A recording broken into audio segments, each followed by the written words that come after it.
BB just said he's going to see comedian Louis C.K. this weekend. Now, he's the guy that got sort of canceled there for a while. Sort of canceled, kind of went underground for like a year or two, but now he's back doing stuff. Very funny. He's my favorite comedian ever. Really? Of He all is time. funny. He is. His offstage antics, I wouldn't say antics, his offstage behavior could be described as reprehensible. I'm a little surprised he came back from that. I am too. He pleasured himself in front of other comedians, female comedians, I believe. Isn't that what he did? Yeah. Or was accused of doing. I think he did. Yeah, I don't think he does that on stage, though. No, that doesn't play anymore. Well, report back to us. He may. You never know. He may surprise me. Have you seen him before? Never seen him. It's my first time. He is very, very funny. Now, that's something, not only, it's not like he just said something in his act. He was doing something in front of Well, him. you know, if you listen to his act and then you heard what happened, most people are like, oh, that's not surprising. But still, you shouldn't do that, obviously. Right. I kind of consider myself a fan of stand-up comedy. I've always enjoyed watching comedians perform of all different stripes. And I was a fan of Louis C.K.'s comedy. And I'm a little surprised that he cranked it in front of other female comedians, some who I guess he could have helped or their careers succeed or not. I mean, as a human being. What clues on stage did he have? I've watched his show a lot. And just the constant talk about beating it in general. Oh, he said it really that. didn't surprise me that that's something that he likes to do around women. Around But women. you're talking about his show? Yes. The sitcom? The sitcom and even in his stand-up. Huh. I mean, he's constantly talking about beating. He has a famous bit about the first time he ever beat it, he farted over and over again. But you can have stand-up. Again, yes. Again, it's like... That's your act. You know, and like Hannibal Lecter, that actor, didn't actually eat people. You know, you know what I'm saying? I mean, I totally agree, but at the same time, you know, as raunchy as he is, I really wasn't that surprised. Really? But aren't you surprised he's back out, like, doing mainstream shows now? Not really, no. I No. mean, he won a Grammy like a year after he got canceled for one of his stand-up specials. But yet a Kevin Spacey, you know, doesn't get back. He can't sniff it again. It's like Kevin Spacey, Louis C.K. has come out and apologized for it. Oh, has he? Kevin Spacey, I still think, is fighting whether or not he did it or not. Well, my understanding is that Spacey's been cleared of all criminal charges that have been thrown too, against true. him. That's right. Yes. Yeah, but he has. I mean, so it's like He's not been convicted of a thing. right. Yeah, but I mean, then again, Kevin Spacey does have to rely on people to hire him.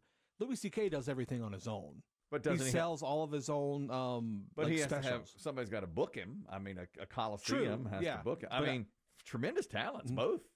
When he first went back, and Bibichet, so you can certainly chime in, but I think when CK was first going back out after the incident, and he did apologize, as Bibichet said, there were plenty of protests at some of the clubs. That's right. Yeah. I think those have probably largely gone away. I think so, for the most part. Well, time, you know. When you said Louis C.K., I was like, is that the guy who, you know, I think just casual fans kind of remember. Smart, funny. Very, very. Weird habits. Clearly. Weird habits. You know, something stuck with me yesterday from early in this show, as a matter of fact, right about this time. When you said Louis C.K. is your favorite stand-up comedian of all time, my favorite is Jerry Seinfeld, Jim Gaffigan, Nate Bargatze. And you always say, yeah, that's the vanilla ice cream of all comedians, you know. And yesterday, you said, what's my favorite Bob Dylan song? And I said, Like a Rolling Stone. And you said, oh, yeah, well, that tracks. Yes. Go figure. And then I said, well, wait a minute. Now, I also like The Times They Are Changing. And you're like, oh, yeah, okay, right. And on the way, I thought about that all day. I was gripping. I'm not vanilla ice cream. Am I? I was gripping my steering wheel so tight my knuckles were white. I was like, I like Bob. I know what Bob Dylan. I know better. As the hot air of your air conditioning blasted on you. Yeah, just hot air was blowing at me. Stupid air conditioner. BB doesn't know what he's talking about. No idea. And then I thought, what's my other favorite? I thought, you know what I should have said? Blow it in the wind. I also like blow. I also like blow it in the wind. Those are my three tops. Blow it in the wind. Yeah. And those other two that I mentioned. So there you have it. I know that when I said that Jim Gaffigan was one of my all-time favorite, it's like you just hung your head and said, come on. on. Some white guy, Yeah. some clean, doesn't comedian. cuss. Seinfeld, Talks about Look, family. all three of those. Yeah, they're all clean, all white, three they of don't those cuss. are white, clean cut, clean white guys who don't even cuss on stage. Safe pick. Safe comedy, yes. And in fact, people I talked to, somebody recently went to see Bargatze in concert. Red Rachel did. Yes, Red Rachel, and she said, "I like that he's clean," and I said, "That's what I like him too." We were. It's weird that people, like I said, I love comedy in all shapes, sizes, forms, and colors. And Bargatze, I think, is funny. I saw him about a year ago. Yes, Great show. yes, but 9 out of 10 of his fans will say, "I like him because he's clean." It's like, that doesn't matter to me. If you're funny, you're funny. I don't care. Well, it's nice that I can take my 12-year-old. I took my 12-year-old to see Jerry Seinfeld and had no issues. You know, it was really nice. I couldn't. But take if you were 12 and saw a comedian curse, it wouldn't change your life. well, It doesn't make you a deviant. I wouldn't take him to see Eddie Murphy? Eddie Murphy. I would not. No, I would not have let my son. But when you were see 12, I bet you listened to Eddie Murphy tapes. I saw Eddie Murphy. What's the really famous one? Raw. When I was about 12 or 13, my father turned the TV off. He heard it from his bedroom, came in there and turned the TV off. He said, "You can't watch that." I mean, it was not just cursing. It was a lot of. But my point is, it dirty. didn't harm you. Well, it didn't harm me, but still, I don't think you want. I mean, it probably had a R rating. You know, I'm sure it had I'm sure it did. 17. I mean, I saw R-rated movies when I was 12 or 13. That didn't harm me either. But I do like the fact that I would never buy a ticket for my son to see Eddie Murphy at age 12. But I did buy for Jerry Seinfeld, and that was nice. You know, it was nice to go in there. I knew I didn't have anything to worry about, and he got most of the humor, and it was really good. So, yeah, I just like clean... Vanilla, non-cussing guys on stage. I used to love Bill Cosby. See where that got me. Oh, yeah. That's you know, I loved him. He's clean. Yeah. Anything in his act tip you off? I'm a big Bill Cosby fan now. Now I'm a big Bill Cosby fan. Before all that stuff, I never listened to him. Now, yeah. I listen to him all the time now. This is about people, I guess you couldn't say being canceled too, but Ellen DeGeneres, you know, she was known as like the nicest person in entertainment until it got out that she treated her staff poorly, and all of a sudden she was mean Ellen, and she didn't last very long after that. You know, now she's moved off to Europe. Adam Carolla just said on a podcast yesterday that all the times he was on that show, there was a terrible feeling in the air, and that the staff, you could tell, was cowering in fear of her, of Ellen DeGeneres, because she was so difficult to work with and made life so difficult on them. Just, I mean, I'm really surprised to hear that. This was no surprise to me. I'm sorry. I don't want to be that guy. I knew Ellen DeGeneres was a piece of trash. How could you say something? She used like to have a TV show called Ellen's Game of Games. Yeah. Where essentially she would torture people and laugh, and everybody thought it was the funniest thing. I'm like, this is not a good person right here. But they would come on and enjoy because they're that. on TV. A lot of people do things just They'd to be on enjoy TV.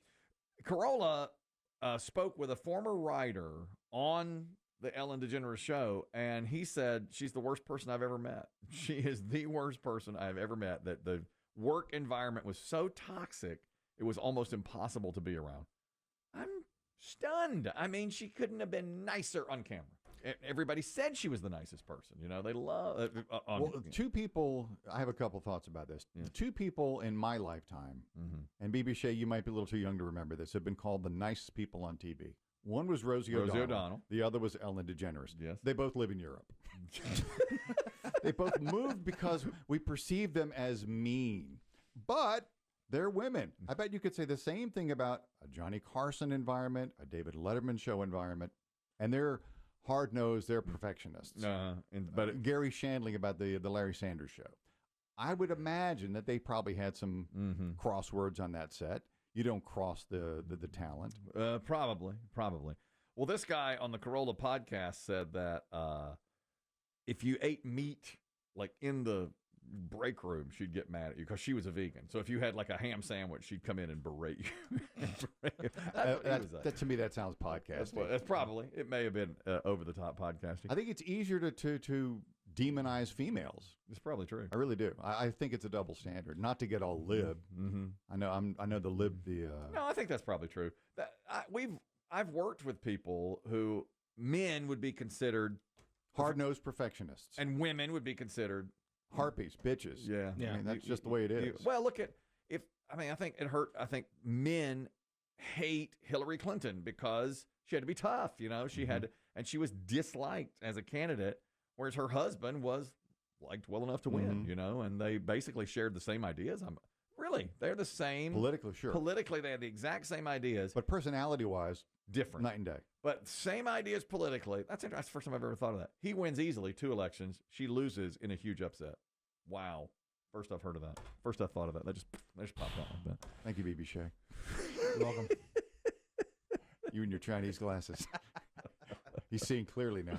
Finally. Through the $60 Chinese glasses. Those Chinese glasses. They're really good. They're adding something for you in here today. Here's what I have in common with William Shatner.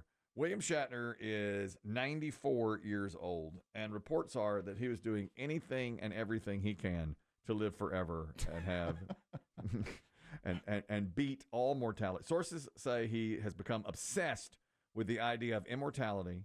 He's already looking into options, or has for years looked into options like cryogenic freezing of his body. The whole thing? The whole thing, or just his head, in order to, if he were to die, to come back and be revived at some point. That's like a Walt Disney thing. Walt did, for years they said he froze his head so he could come back. He's looking at future resurrection should he die, but he's hoping not to die. He does everything so with health in mind. You should reach out to him. I love that about him. I'm going to put words in your mouth. I'm not sure you're a giant fan of his work. I don't think you were a Trekkie. I've never been a Trekkie, but I do. When I see him on interviews and stuff, I think he's really fun now. I heard he was hard to work with. He was notoriously difficult to work with back when they were making Star Trek. He's also he's partnering with a company to create an AI-powered hologram of himself so he can stay relevant while he's frozen until they revive him. Bro. Did you say stay relevant? Yes. Yes, I did. Okay. So he can stay relevant. Is that what you want? Yes. Yes. Live forever or at least stay relevant. There's a guy, not nearly as well known as William Shatner, who is so interested in living to be 200 that he steals his 21-year-old son's blood while the son sleeps. I can't remember his name, but he's super rich. He measures his son's erect penis while the son sleeps. Yeah, he puts a sleeve around his son's peeing at night and measures the changes. So that he can then monitor his own. How am I doing, son? Compare and contrast. That's real. Doing great, Dad. That's real. And he's got his son's 21-year-old blood coursing through his veins. Chris, you want to comment on Ellen DeGeneres and other show hosts? Go ahead. I was listening earlier, and I heard Demm say there may be a double standard. But I watched the interview with Corolla. He says the same thing about Letterman. Oh, he does. Letterman set was the same as Ellen DeGeneres. But isn't it interesting now that Ellen is perceived as horribly mean and a toxic work environment? And when you heard it about Letterman, I mean, I used to hear that too, that he was really demanding. Yeah, his personality was not great. That on this, I've heard guests say that during the breaks, like commercial break, he'd go cower in the corner. They wouldn't speak. Yeah, because he was always upset with his own performance. He was like, this is not good enough. This is not good enough. And yet he comes back and does shows on Netflix and that kind of thing. He's a beloved grandfather figure now. Versus Ellen, who, And Dave was sleeping with staff. He was. He was sleeping with staff. That's right. And remember, he got before it was cool. Yeah, he was. That's right. He's my favorite. Well, Johnny Carson, 1, David Letterman, 1A. 1A. It's hard to even separate. They're both so great. It's a great segment. You really brought something out of me there, baby. You did.